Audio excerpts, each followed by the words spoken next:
Hello, I am Marcia Lynx Qualey, and I'm the editor of Arab Lit and Arab Lit Quarterly, and do many other things. And with me is Sawad Hussain, who also does many things, but among them she is a literary translator from Arabic, and she and I actually have worked together on a book before. But this book, Bab as-Saha by Sahar Khalifeh, that we're going to be discussing today, which is out. Actually, today is publication day as we're recording this. Yes. And it is one of the most significant novels, I think, in Arabic, published in the 20th century. And actually, the Arab Writers Union named it as one of the top 100 books of the 20th century when they did some kind of a list of that.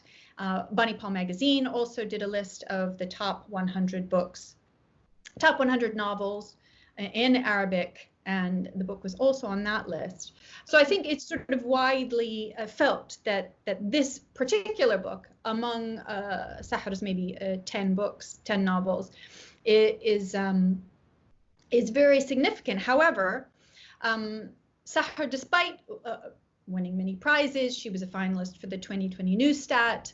She won the Albert Moravia Prize in Italy, the Cervantes Prize in Spain, the Naguib Mahfouz Prize in Egypt.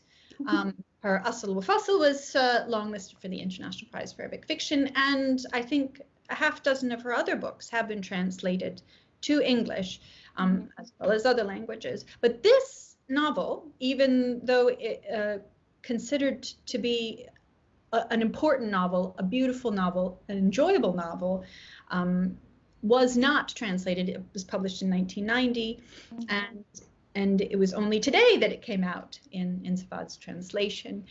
And so we're going to talk about all sorts of things. Why is that? And what makes this novel so important, that even though we've had to wait 30 years for it. Yeah. Excited to have it here. But I think we want to start out by Sawad reading from the opening of the novel. Great. So thank you for that introduction, Marcia. Hello, everyone.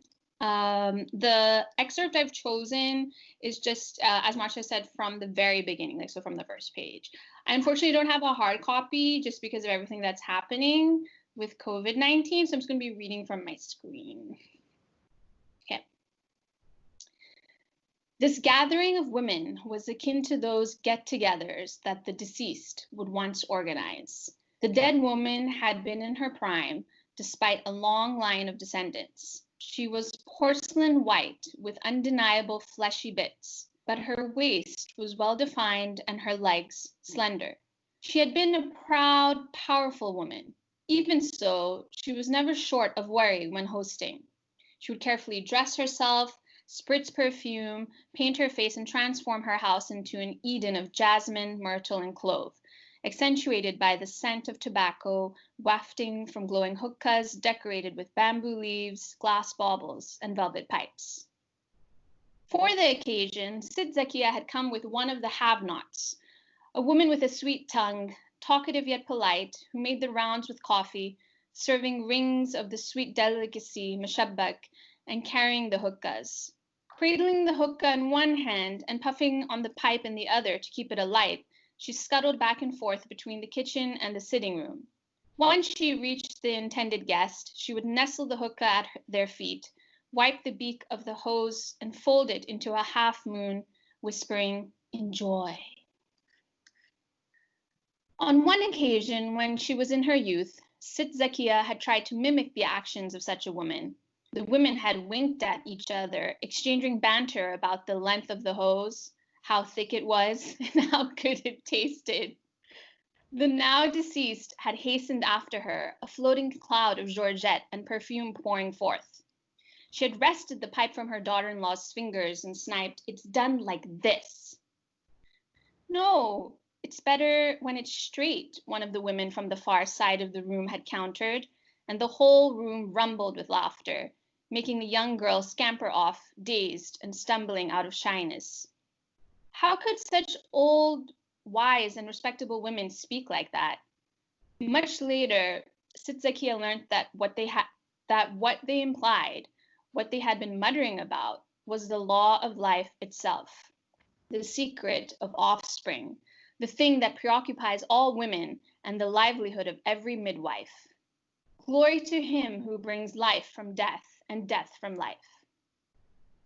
Muhammad leant forward with the thermos of black coffee, gave her a teacup and without a handle, and whispered, "Hassan wants you. He's in the kitchen." She rose from her place in the heart of the sitting room and hurried to the kitchen. She found him standing at the window, the North Mountain behind him, glistening in the receding dusk light. What light there was outside didn't allow her to make out his features. He loomed out of the dark like an apparition. He bristled with irritation. "What's all this, then?" She held out her hand, anxious.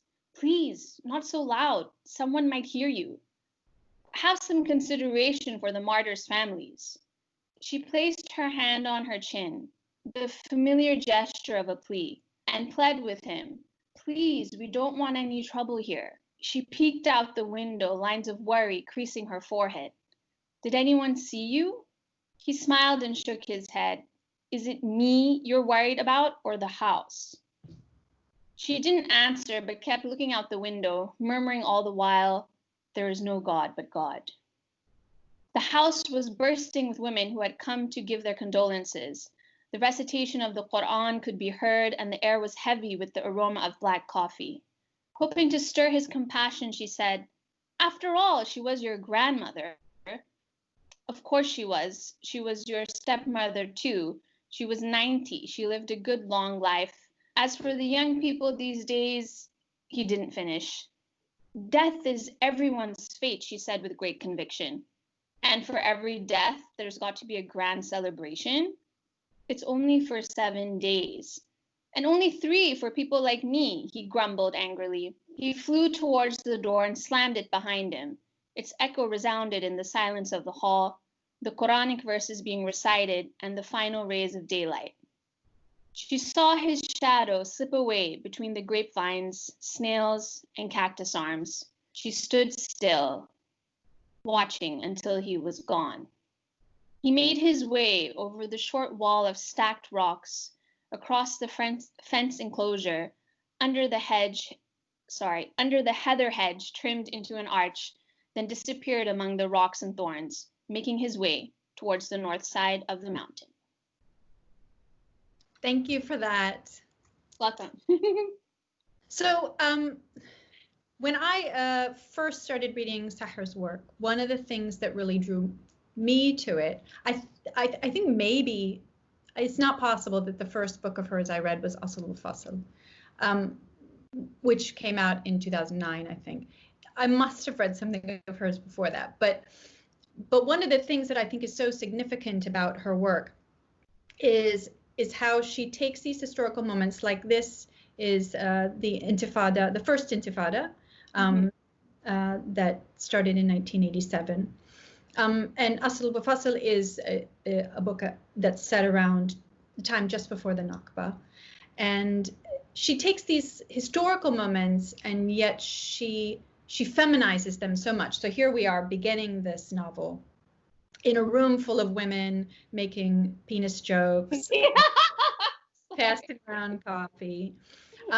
It's like this moment of great historical conflict that you could tell in this very chronological, great men sort of way. And she manages in so many novels to sort of flip that. To me, that is what initially drew me to her work, although there's many other things to enjoy about it. I just wanted to know what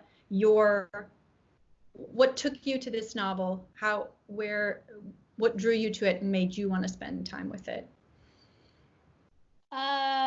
So to be honest, I mean, even though I had been introduced to her work when I was doing like my undergraduate in like 2004, around that time, I wasn't familiar with this particular book and I hadn't come across it till later. But once I had, it's exactly as you said, where she's sort of, it's a retelling or sort of, I find it like a truth telling of usually like an historical event which is seen through the male gaze.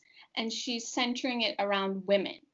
And I think the voices of women that come through the novel, which are just so crisp and like clear, and the focus on them is what really drew me to it. And that even though it's so simple, the language, it's still so evocative and powerful. And I was just really shocked when I found out that it still hadn't been translated. Like, I had just always assumed that it had been translated because, you know, as you mentioned, it was published in Arabic in 1990, and then it quickly came out in, like, I have here, in German, Dutch, French, and Italian within the next 8 years. And then English just wasn't there at all. So for me, that's what I really enjoyed, is that how she has told this from a female-driven perspective. And I think that there's sort of this trend now, even in just in literature in general, to do that. Like, you know, like Maza Mengiste's like book, The Shadow King, where she's retold about the Italian invasion of Ethiopia and women's participation in that. And then you also have all those retellings of Greek mythology, like it was Artemis, yeah, all from women's points of view. So I think seeing the Intifada for the first time, it was really freshly, like from a fresh perspective for me, because I had always read about it from other authors and seen it in the news as a very sort of, in terms of the intellectual side of it, as well as the physical side of it, very male driven and male led. Yeah. Right. And then also another thing that this book can do, because of who she chooses to have as the women who are like us, in lockdown throughout much of the novel, is be very irreverent about, you know, these topics of steadfastness and for the nation, and she, you know, she takes some of these phrases, and some of the characters are utterly like unmoved by any kind of patriotism whatsoever, you know. An Intifada, I think, sort of my whatever classic understanding of the Intifada is very much like steadfastness and all for Palestine, and Palestine as a woman, and particularly Nuzha, who's at the center, I think, whose voice is at the center of this book, you know, manages to turn every sort of sacred cow up on its head. Yes, exactly. Yeah. And I think, to me, another thing that, so once we pass that, one of the things that's so formally interesting to me about this is how much it reads like a play text. So I thought some of that is maybe because there's so little setting, so much of it takes place indoors, because a lot of it is on lockdown and we're forced to stay inside. There's a curfew. But I wondered at what kind of that role of its, you know, I just pictured so much of it as taking place on a stage. I could see one room here being lit while these characters were speaking, and then I see a different room lit while other characters are speaking. And I just wondered what kind of formal elements really interested you about it, and how, you know, what you were trying to reproduce as you translated it. Yeah, so I think I mentioned this before when we had previously discussed about this, that I'm really just so delighted that you have like that sort of taste or characteristic of the text being a very it could be a play coming through into the English, because that's, you know, exactly how it is in the Arabic, and that's something that really jumped out at me when I read it first. Originally, it also reminded me kind of like Waiting for Godot, where you're kind of just waiting and waiting. And there's a lot of repetition of some things that are said, but by different characters, or, you know, which have different outcomes than what you would expect.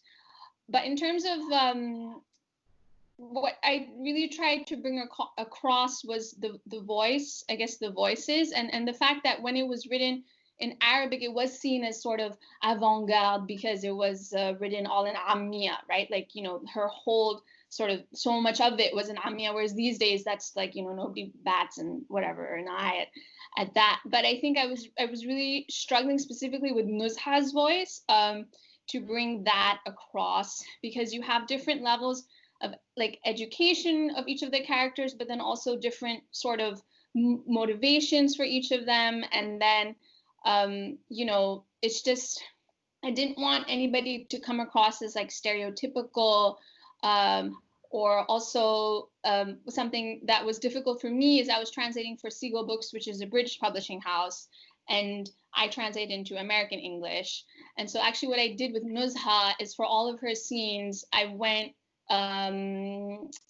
with a colleague of mine, we just sat down and we read through all of her sort of scenes, because I wanted to make sure that, so I'm not translating her into like a sort of British, like English in that sense, but at the same time, like she swears quite a bit. Like I had to, or she's cursing, like I had to make it believable and not too flat. So that was something I struggled to bring across, was just really the how animated the voices are. And I think because they're such a central part of the novel, there's really not much you can hide behind. It's like you really got to get it.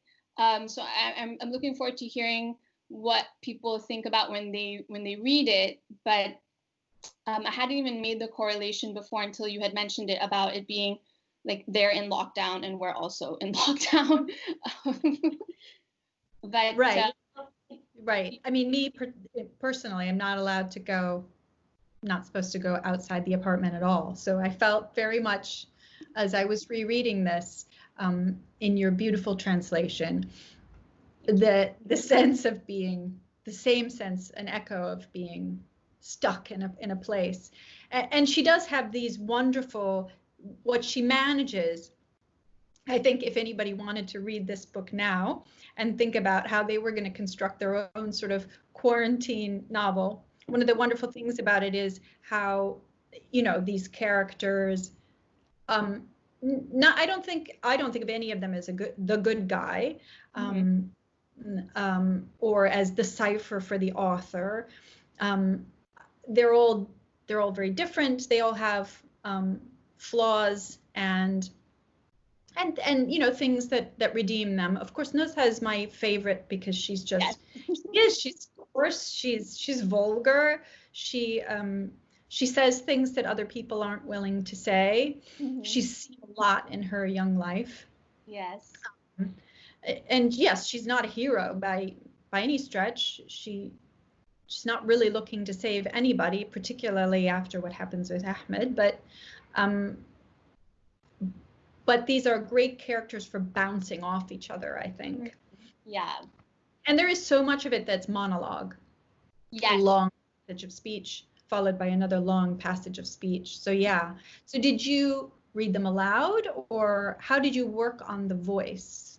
So usually, yeah. I mean, when I have dialogue in general, what I've started to do in the past like few years is to read like certain sections aloud. But specifically for Nuzha, that's the first time for like one specific character for the whole book through, I have really honed in on just her speech and making sure that it's, internally consistent, but not to the point where it's flat, but like that she's believable as a character. And that's why I also like kind of read it with my colleague at work who was like, okay, this sounds natural, or no, that sounds stilted, because you've translated it so directly, or, because she didn't speak Arabic, this colleague of mine, so it was perfect. Because sometimes you can see the Arabic like peeking through. I forget who gave this metaphor, but I love it. It's like the bone. I don't know if it was you, like the bones poking through the flesh. And that's what I wanted to avoid. So yeah. Yeah, and I really like that she's, that you also made her curse believably in English, because I could just see this sort of being retranslated back into the Arabic and all the shit being turned into something, like being like masked, turned into something proper adab, Yes. a more well-mannered book. Whereas she's not a well-mannered person in all the great ways that you can be vulgar. She's directly spoken. And I think she should be saying, I don't give a shit, you know. Yeah. Not really, you know, not, I don't care for what you're saying. Yeah, exactly. That's what I was trying to, avoid. Also, what I just want to give a shout out to, what was really helpful in helping me hone the voice was, although they haven't had a podcast release lately, is it Muhammad Al-Bakri? He has this podcast called On Translation, where he has done a few episodes, and one of them was specifically on humor and voice. And I remember just listening to it, I think 3 times over, because they were talking about different sort of, you know, how other languages have dealt, like including Arabic, giving examples from different books or whether regional dialects or how far to go, because I know some translators are like, oh, you shouldn't translate into specific sort of English, you should keep it a neutral sort of English, but then I don't think that's so believable.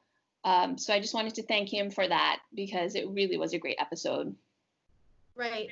So were you thinking of her speaking a particular kind of English? In the beginning, I was, but then it sort of constrained me the further I went along. So I've tried to keep it as in, yes, she's British, but she's not like British from, you know, like it's not like you identify her, she's from Essex or like Manchester or something. Because in the beginning, like I did go a bit too much, and my colleague was like, no, this is like too humorous, because I was trying too hard to make it British. So yeah, I hope that I've struck some sort of, you know, where perhaps like she's speaking in the sort of British English, but it doesn't come across as weird that it's a Palestinian, like she's not speaking, like she's not saying anything specifically British, I guess. Right. I don't know. What do you think when you were reading it? Because it's been a while since I've read it. No, I did not associate her with any particular vernacular. So if she did sound British, it would have stood out to me. Like when I read American Granddaughter, right. So the dialogue in that does sound British, which is very strange, because she's supposed to be an Iraqi woman who was raised in the United States and who's living in the U.S. So to have her speaking a British English was very strange. And I know Margaret Litvin recently translated a book for Seagull, and she was talking about how she hears Sanallah Ibrahim as very Hemingway-esque, and she heard the book as American, and so for her to translate it into a British vernacular was strange. But then when I read her translation of Ice, it did not sound so British to me. You know, that it was off-putting. Yeah. Right. Not like the American Granddaughter. I mean, if you're saying chips or crisps, I'm sorry, and you mean potato chips. No, we don't say that in America. You can't have the Iraqi American character say that. Yeah, and so I was interested in so many ways in the translation decisions in this, because I think a Palestinian novel is often forced to stand in for a certain kind of political education. The novel becomes much more about what is she saying, or what are we learning from this, or what is its position, rather than about what it says about sort of humanity in general, and what it says about being locked down, and what it says about domestic violence, which I thought was a huge theme in the book. And I did think about it as I was reading as domestic violence, whereas I think in some other translations, I feel foreignized from it. I feel, oh, this is an honor killing. This is something separate. Rather, somehow the book brought it close to me, so I felt the same sort of domestic violence that must be happening on lockdowns everywhere around the world. Yeah, currently, you know, here, because we are intensely forced into this small space. And, you know, rather than this kind of domestication, foreignization, I felt some kind of relate, this was brought to me to be more relatable rather than more exoticized. Mm-hmm. And I wonder if there are moments in your translation process when you think about how to bring this story to the reader. So specifically with regards to because there is an honor killing in the book, and then also, as you said, recurring waves of domestic violence. In terms of how that was handled and how it was just such a sort of difficult subject was made into very digestible reading and accessible for the reader, all of that credit goes to Sahar, because I think that's like her forte, is taking these really sort of gnarly issues and just presenting them in sometimes humorous ways, but also just kind of in a way where it's just very much in your face, and she's not over analyzing it. She's just kind of saying it as it is, and it leaves it to you as the reader to make of it what you will. But with regards to the whole like foreignization, domestication, decision, I'm always swinging back from each book I do, like back and forth from one book to the next, because for example, this book compared to Mama Hissa's Mice, which is the one that I just did by Saud al-Sanusi, I did have to make not even like a quarter of amount of the same decisions I had to make with that book, which is so steeped in like cultural Kuwaiti like sayings and food and history and all of that. I think the way that Sahar has written this herself, she's kind of stealth glossed it herself, if that makes sense. Right. She did. Like, it was so much easier for me to it was actually one of the easiest books, I want to say. Like, there were some very difficult scenes, but overall, specifically with the deciding how much to give the reader and how much to hold back, this was one of the easier books to do that. And I just think that's because she herself has made many decisions as to how much she's going to explain things, and otherwise just kind of say it as it is, and if you understand it, great, and if you don't, like, then you don't. Right. So, yeah, I don't know why, but that's all I can think of. When you're asking, I never had to keep asking myself. Like, I had a whole tussle back and forth for Mama Hissa's Mice with the editors of Amazon Crossing, because we had very different views about this whole foreignization, domestication. But with Seagull, it was just like there were no questions at all, because I guess there weren't that many instances of it coming up in the text. Yeah, so I don't know, but I can't say for sure as somebody who would be coming to the novel completely devoid of any knowledge of Arabic. Yeah. But the thing that I felt that a reader might want more context on was only like, because it's no longer 1990. Yeah. Do they even remember what the First Intifada was? What was at stake during the First Intifada? It's now, even though it was written in the moment, now suddenly it becomes a historical novel, or at least as I read it now in the English, it feels like a historical novel, whereas at the time it was an intervention into the moment. Yeah. Definitely, but I think what I realized is just the way that she's crafted the narrative. It's not that necessary for the reader to understand what is the Intifada, like, the PLO, like all of this. I think that's what I recognized. Whereas in contrast with Mama Hissa's Mice, it was very much like you need to understand what's happening in order to get what is being alluded to in the future. Because it was more, I think it was more, I don't know, actually, now that we're saying it, in terms of, they're both very political novels. I just think the way that they're written is so different. And so I think with this one, it's easier. I mean, the reader can, go and look up afterwards some more of the historical context, but I don't feel like they're missing out on anything. You can just come and read like Bab as-Saha without having any knowledge of Palestine and still take so much away from it. Is what I think. Yeah. Okay, well, that is our 30 minutes. So, and we didn't get to talk about how you decided on translating the title. That's okay. Yeah. Another time. And so thank you so much, Sawad. I really appreciate your time. Thank you, Marcia. It's really been a pleasure.